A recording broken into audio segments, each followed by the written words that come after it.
Je jedno, čo práve robíte. Počúvať sa dá aj bez toho, aby ste počúvali. Moje meno je Pavol Sivák a spolu so mnou je tu aj Jana Otriová, redaktorka regionálneho denníka Korzár. V dnešnej časti sa s naším hosťom budeme venovať médiám a žurnalistike. Jana sa svojou prácou už niekoľko desiatok rokov venuje spoločenskému dianiu na východe Slovenska. Popri tom vystriedala hneď niekoľko pracovných pozícií a všetky jej doterajšie skúsenosti a profesijné zaradenie spája láska k regiónu a odhodlanie informovať. Počúvate podcast Vyhorlacké rozhovory. Videné a počuté. Na začiatku boli dve osoby. Prvá bola moja babička, učiteľka slovenčiny, telesnej a nemčiny, dlhoročná riaditeľka školy a veľká matičiarka. No a babička bola tá, ktorá vlastne prebudila vo mne lásku ku knihám, k čítaniu a ona bola tá, ktorá ma teda chytila ešte ako dieťa, ešte ako predškoláčku za ruku a zaviedla ma poprvýkrát do knižnice, ktorá vtedy ešte sídlila v priestoroch kaštieľa. Potom prišla druhá osoba, ktorá, dovolím si tvrdiť, že teda nielen ovplyvnila, ale doslova zmenila môj život a to bola pani učiteľka Eva Dosedlová-Jacevičová, ktorá viedla literárno-dramatický odbor na vtedy ešte ľudovej škole umenia. Práve pani učiteľka nás naučila pozerať sa na slovo inými očami, naučila nás vnímať jeho hĺbku, jeho krásu, jeho mnohoznačnosť a vlastne aj oceniť jeho váhu a jeho silu. Nebola som nejaká mimoriadna recitátorka, teda myslím akože mimoriadne úspešná recitátorka, ani divadelníčka, ale čo mi teda išlo, a to bolo práve písanie. Písala som vtedy rada a veľa a pani učiteľka bola tá, ktorá ma teda v tom podporovala, mala som aj individuálne hodiny. No a práve ona bola tá, ktorá ma nasmerovala na štúdium jazykov. Vždy sa mi páčili slovanské jazyky. Musím povedať, že som bola fascinovaná tým, že ako dokážu celé národy a milióny ľudí vlastne vychádzať z jedného jazykového základu a ako sa vedia dorozumieť, aj keď teda sú v iných zemepisných šírkach a na Balkáne, na východe, na západe strednej Európy. No a to ma stále fascinovalo, že kde je chlieb, chlieb a voda, voda, takže títo ľudia vlastne si rozumejú a že sú ako keby teda, nie že ako keby, ale sú vlastne jedna jazyková skupina. No a keď som zmaturovala a rozhodovala sa teda čo ďalej, tak tlmočníctvo, prekladateľstvo sa dalo študovať len v Bratislave, vtedy na Filozofickej fakulte a otvárali každý rok nejakú inú kombináciu jazykovú.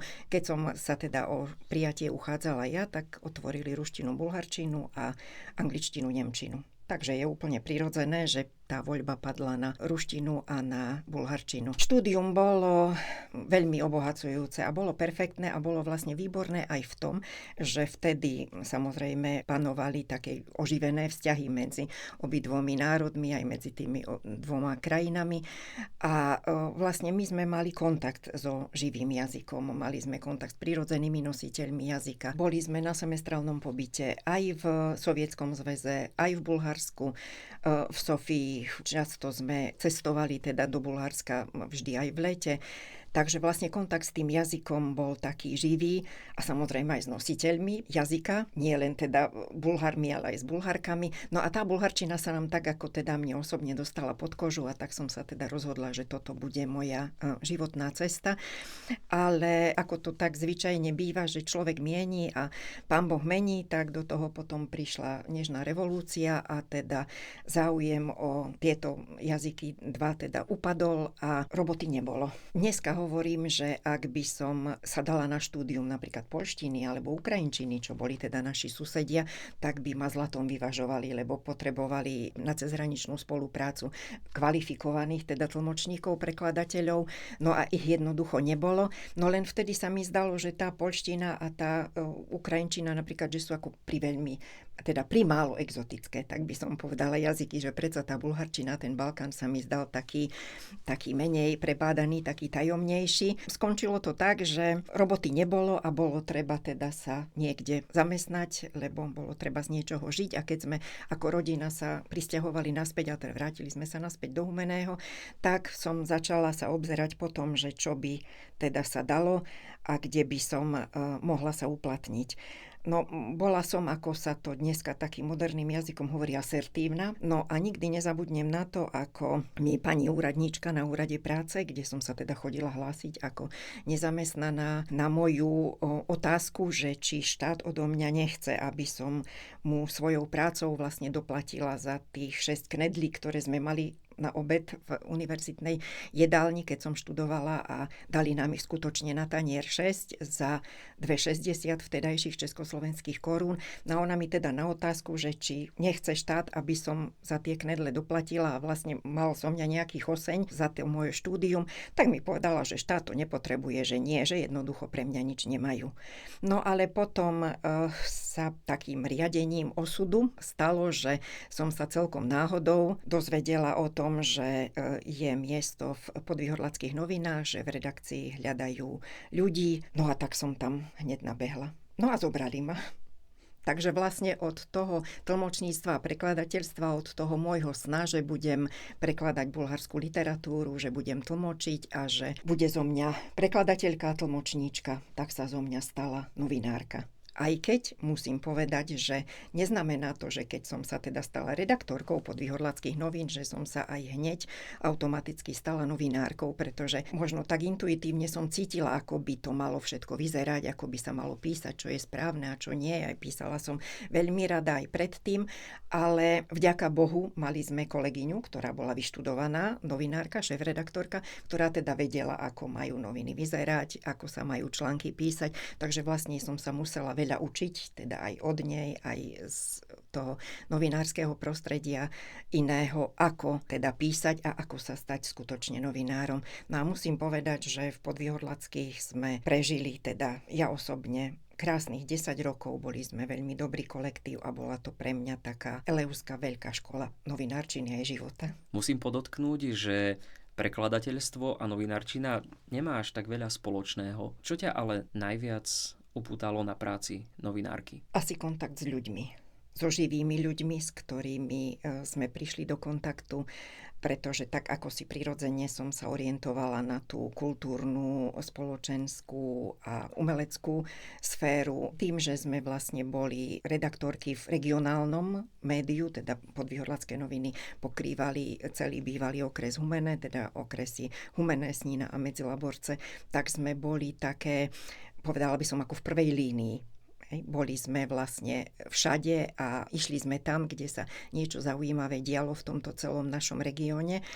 A tým, že sme boli prvej línii, tak sme boli aj prvé na odstrel, lebo nie vždy všetci videli nás radi a nie vždy všetci radi si prečítali to, čo sme písali, aj keď si myslím, že tu sa nejaká investigatíva alebo nejaká premiéra kritiky vlastne ani nedala robiť, ani sme ju neuplatňovali. Skôr teda som to brala tak, že sme dokumentátorky spoločenského, kultúrneho aj teda všetkého diania tuto v tomto našom regióne.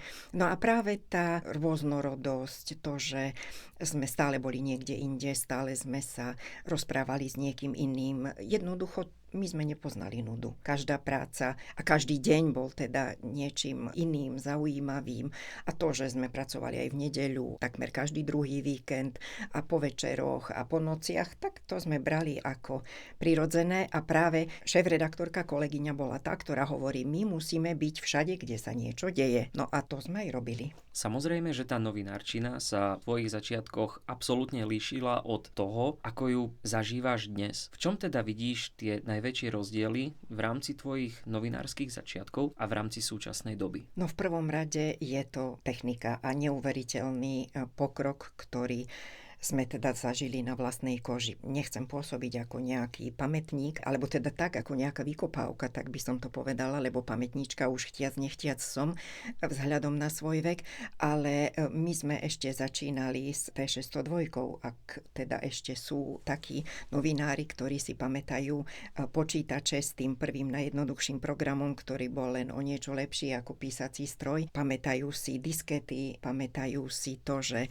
sme nemali nemali žiadny digitálny fotoaparát, len normálny klasický a že sme na WC v tme strihali film, aby sme teda tých 36 záberov ušetrili na viacero akcií a že sme urobili 1-2 zábery na akcii s nádejou, že teda budú dobré fotografie a že sa budú teda dať použiť, čo nie vždy zodpovedalo aj realite. No a vlastne keď sme dostali prvý digitálny fotoaparát, tak sme to pokladali za taký malý zázrak. Bol to neuveriteľný krok vpred, ktorý nám prácu uľahčil. Začínali sme s Xeroxom a s faxom. Mail sme mali, si pamätám, len u šéfa v kancelárii, kde sme si chodili my teda z redakcie po maili, kde nám posielali organizácie, s ktorými sme komunikovali. Ani nie tak čitatelia, však vtedy to ešte nebolo bežné. Na diktafón sme nahrávali riadny kazetový s baterkami, potom už prišli tie modernejšie.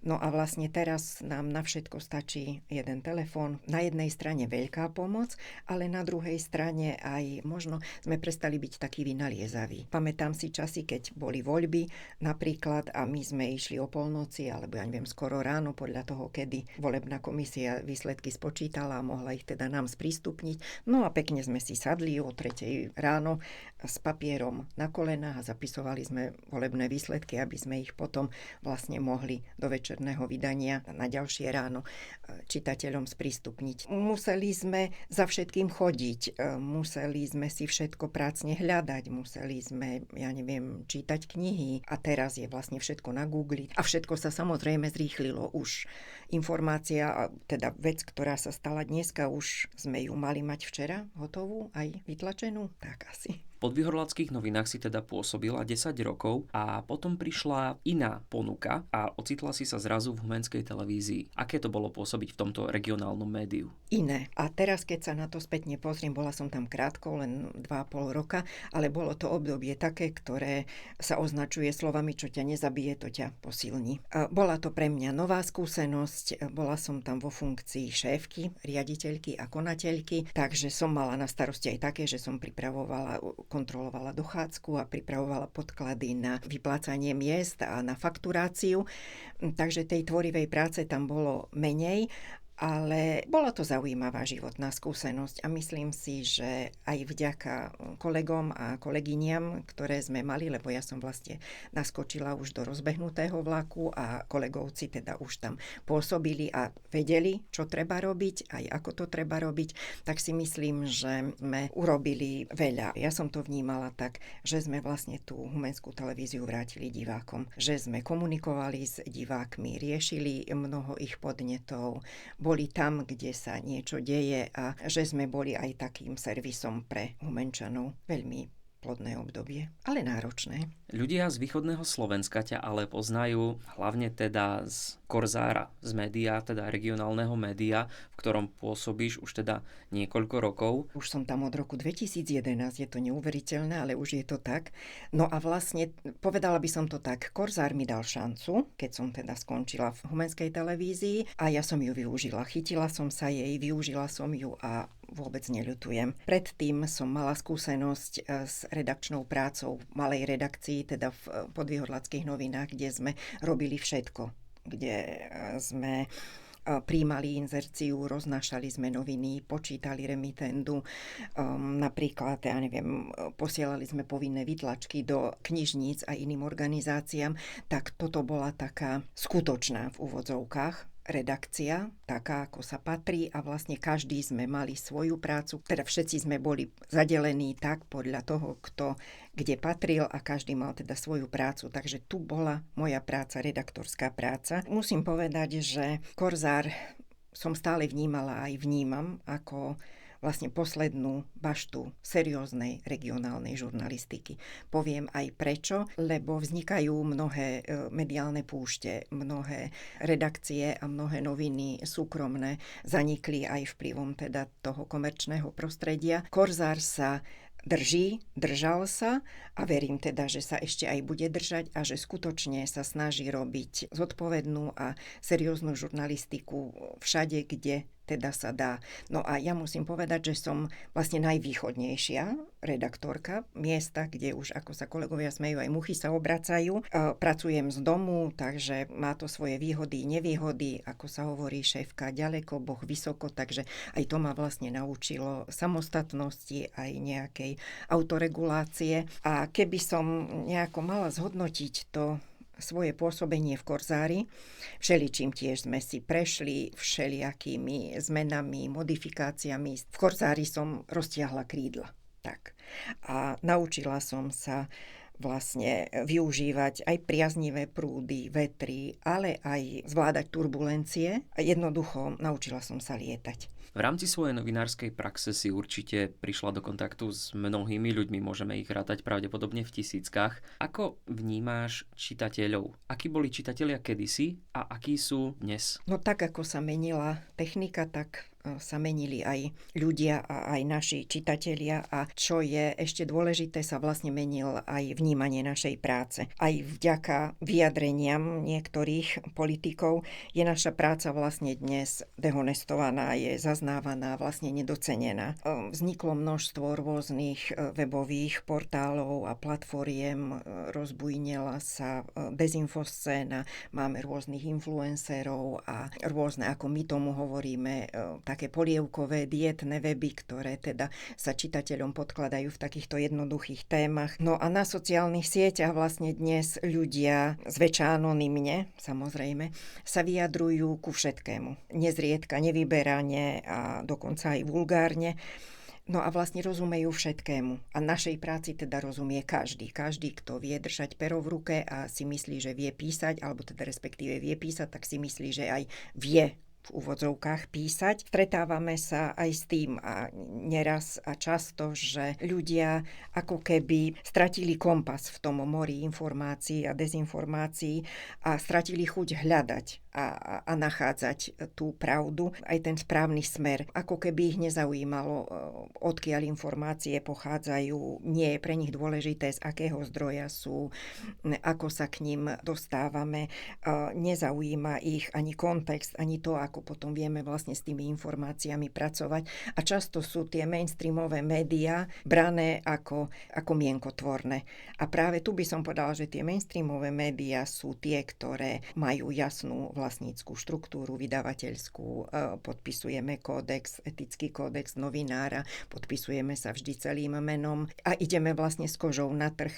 Takže čitateľ vie, kto píše, kto je náš zdroj, odkiaľ teda informácie čerpáme. A som z toho taká trochu sklamaná, že ľudia ako keby, hovorím, nemali záujem sa v tej spleti informácií zorientovať. No ľudia dnes veria kadečomu. Myslím si, že toto prostredie je zdeformované a čitateľ to má dneska veľmi ťažké. A ešte, čo by som povedala, že je ešte väčšia tragédia, je to, že vlastne ľudia prestávajú čítať a prestávajú kriticky myslieť. Za celé svoje novinárske pôsobenie si spracovala niekoľko desiatok, stoviek až tisícok rôznych príbehov, ktoré v tebe najviac rezonovali. No teraz je také moderné hovoriť o celebritách. Aj s takými sme sa stretli samozrejme. Ja neviem, Juraj Jakubisko, Helena Vondráčková, alebo napríklad teraz nedávno zosnulý herec Jan Podmiešil, ktorého si pamätajú ľudia z filmu Bonnie a Clyde, teda z kultového filmu. No a s tým sme sa stretli na benefičnom koncerte Krtkovčiat, združenia, ktoré združovalo ľudí s mentálnym aj fyzickým postihnutím. No on tam prišiel na vozíku a bol neskutočne šarmantný a vyžarovala z neho taká vnútorná sila a deti boli z neho úplne hotové. Takže nechcem hovoriť práve o týchto celebritách, ktoré teda tiež prešli mojim novinárskym životom, ale chcem hovoriť o tom, že tu v regióne som sa stretla s mnohými zaujímavými a tvorivými ľuďmi. A aj v Podvýhodlackých novinách som istý čas viedla rubriku Ako ich nepoznáme, to nebolo teda v zátvorke a vlastne povedala som, alebo som písala teda o ľuďoch, ktorí okrem svojej profesie sa venovali teda aj nejakej inej záujmovej činnosti, či už umeleckej, športovej alebo nejakej verejnoprospešnej. No a vlastne vtedy ma prekvapilo, koľko tvorivých, aktívnych ľudí u nás žije medzi nami a ktorí odovzdali veľké množstvo energie svojej komunite a spoločenstvu, v ktorom žili, a tak som si hovorila, že to ešte teda nie je celkom s nami stratené, že ešte teda nie sme celkom stratení, tak, a že to nie je s nami ešte také zlé, keď tu medzi nami žijú takíto ľudia. Ale osobitnou kapitolou v týchto osobnostiach boli storoční. Bolo ich celkom dosť na prekvapenie a s jedinou výnimkou išlo všetko o dámy. Tu musím povedať, že som obdivovala tú ich životnú silu vysporiadať sa s tou nepriazňou osudu, s ťažkosťami, s problémami. Obdivovala som ich pozitívny postoj k životu, ten pokoj, to vyrovnanie sa so životom. Aj obdivovala som tu ich nekonečnú úctu k tomu životu. Nebola v nich ani štipka zatrpknutosti, ani nejaké pocity krivdy alebo nejakého strádania, ani výčitky, že ich život o niečo pripravil. Práve naopak, bolo to veľmi pozitívne osoby, veľmi silné a zväčša to boli teda obyčajné ženy, ktoré prežili svoj život často v nedostatku. No a nedá mi nespomenúť jednu pani z Čertižného, storočnú, ktorá v živote zažila veľmi veľa materiálneho nedostatku a teda vojny samozrejme a trápenie, strádanie, ale ktorá, keď sa teda obzrela za tým svojim životom, tak povedala, že mne tak život zbehol ako voda po Ríni. Vtedy som si vlastne uvedomila, že aké dôležité je vlastne prežiť ten život tak, aby sme, keď príde čas platiť, tak mali čisté konto. A všetkým týmto dámam sa to ako keby zázrakom podarilo. A to sa mi veľmi páčilo. No a veľmi zaujímavé bolo stretnutie aj s pani Gizolou Lipovskou, vlastne poslednou židovkou v Ulickej doline. Stretla som sa s ňou v roku 2013. Pani Gizola mala vtedy úctyhodných 91 rokov. No a vlastne ona sa do Ulického Krivého vrátila po druhej svetovej vojne, potom ako prežila koncentračný tábor Osvienčim, Mengeleho pokusy, pochod smrti. Bola to veľmi krehká, drobná žena, ale neuveriteľne silná, a tá sila a tá vôľa žiť s nej vyžarovala. A nikdy nezabudnem na to, ako povedala tieto slova. Doba bola taká. Ľudia žili aj potom a zachovali sa celkom ináč. Našli sa aj takí, čo ubližovali, ale potom prišli a poprosili o prepáčenie. Pán Boh nech odpustí všetkým, aj im. Ale každý hriech by si mal každý sám odpíkať. Želám si, aby nikto nemusel prežiť to, čo som prežila ja. A mám pocit teraz s odstupom času, že to bolo asi také najsilnejšie posolstvo, ktoré som od človeka počula. Veľmi na mňa zapôsobilo to jej zmierenie sa s ľuďmi, s dobou, so svetom, so životom. Aj to, že teda vlastne dokázala všetkým odpustiť. V nej nebola ani štipka zatrpknutosti. Nestretla som sa s nikým iným, ktorý by na mňa takto zapôsobil. Z toho všetkého, čo si mi práve povedala, vyplýva naozaj to, že si stretla vo svojom živote mimoriadne veľa zaujímavých ľudí, teda zaujímavých príbehov, a to všetko vďaka novinárskej práci. Ak by si ale mala vypichnúť, čo ti táto profesia najviac dala, čo by to bolo? V každom prípade možnosť dostať sa na miesta, kde by som sa inak nedostala, stretnúť sa s ľuďmi, s ktorými by som sa inak nestretla, vidieť veci, ktoré by som inak nevidela. Ale naučila som sa aj veľa o živote, o ľuďoch, o fungovaní spoločnosti. No a vlastne táto práca mi pomohla pochopiť, čo je v živote človeka naozaj dôležité, čo má cenu a hodnotu a čo má teda akú cenu a akú hodnotu. A naučila som sa aj porozumeniu, pochopeniu a samozrejme aj pokore. Možno to znie ako také klišé alebo ako také frázy, ale je to skutočne tak. Naučila som sa nebáť sa víziev, skrátka postaviť sa životu čelom, a tu by som aj povedala, že som sa stotožnila s tvrdením, ktoré je podľa mňa veľmi výpovedné, nášho bývalého už dnes kolegu z Korzára, ktorý v časoch, keď sme čelili tlaku z vedenia radnice, napísal, že nie som 100-eurovka, aby som sa páčila všetkým. A toto beriem aj ako posolstvo i naše poslanie. Aj vlastne ako najvýpovednejšiu vec v v našej práci. A čo ešte by som ale si neodpustila a povedala by som je aj to, že vlastne za tie roky, to je 27 rokov, keď to tak všetko zrátam dokopy, tak vlastne za tie roky opakujeme stále tie isté slova. Vyrovnávame medziregionálne rozdiely už 30 rokov. Staviame diaľnicu 20 rokov. Vďaka Bohu teda sme sa dožili toho, že sme elektrifikovali trať Bánovce-Humenné, o ktorej sme hovorili tiež možno vyše 20 rokov. Čo ma vie skutočne najedovať je to klíše, s akým sa na tento náš región najvýchodnejší vlastne pozerajú ostatní ľudia, alebo teda respektíve zvyšok Slovenska, ako keby sme tu boli, ja neviem, len tak zľahka obliznutí civilizáciou, ako keby sme boli kdesi Pánu Bohu za chrbtom a ako keby to bolo miesto, kde líšky dávajú dobrú noc a kde teda ľudia sú iní, ako keby nedotknutí, hovorím teda v úvodzovkách nedotknutí tými civilizačnými neduhmi. Tento región je taký ako všetky ostatné, je krásny, je náš a som naň hrdá. Na začiatku podcastu si teda spomenula, že si už od maličkého dievčatka veľmi rada čítala. Aké knihy by si teda odporúčila našim poslucháčom, ak by sa chceli dozvedieť čosi viac, či už o novinárskej práci, prípadne o nejakých inšpiratívnych ľudských príbehoch? Ja nikdy nikomu nič neodporúčam, vždy len poviem to, čo sa mne páčilo. A čo sa páčilo mne, nemusí sa páčiť ostatným a každý teda má právo na svoj vkus, aj na ženské romány, aj na takéto veci, ktoré hovorím, ja nikdy som nečítala ani čítať nebudem. Čo ale musím povedať, milujem vydavateľstvo Absint, ktoré teda vydáva reportážnu literatúru rôznu a sú to skutočne ako úplne, že excelentné kúsky. Musím pochváliť Vyhorlackú knižnicu, ktorá má teda celý samostatný regál tohto vydavateľstva a má všetky tieto tituly k dispozícii. No a snažím sa teda ich aj všetky prečítať. No z 9-10 už mám určite prečítaných. No a čo som ešte teda nestihla, tak dočítam. No a potom ešte, čo čítam, sú teda ruskí autori. Tu by som povedala, že aj trošku tak sa dovzdelávam, lebo my sme teda študovali v časoch, kedy existoval ešte Sovietsky zväz a aj na tú literatúru teda sa hľadelo takto teda stranícky a nie všetko sme sa učili a nie všetko teda bolo priechodné, takže aj teraz vlastne čítam autorov, ktorí neboli vtedy v kurze a ktorí sa nesmeli čítať, ktorí sa nesmeli publikovať, takže vlastne beriem to tak, že vlastne zaplňam aj to prázdne miesto. Rada si prečítam ešte čokoľvek po bulharsky, čítam teda aj v origináli, aj keď už samozrejme menej.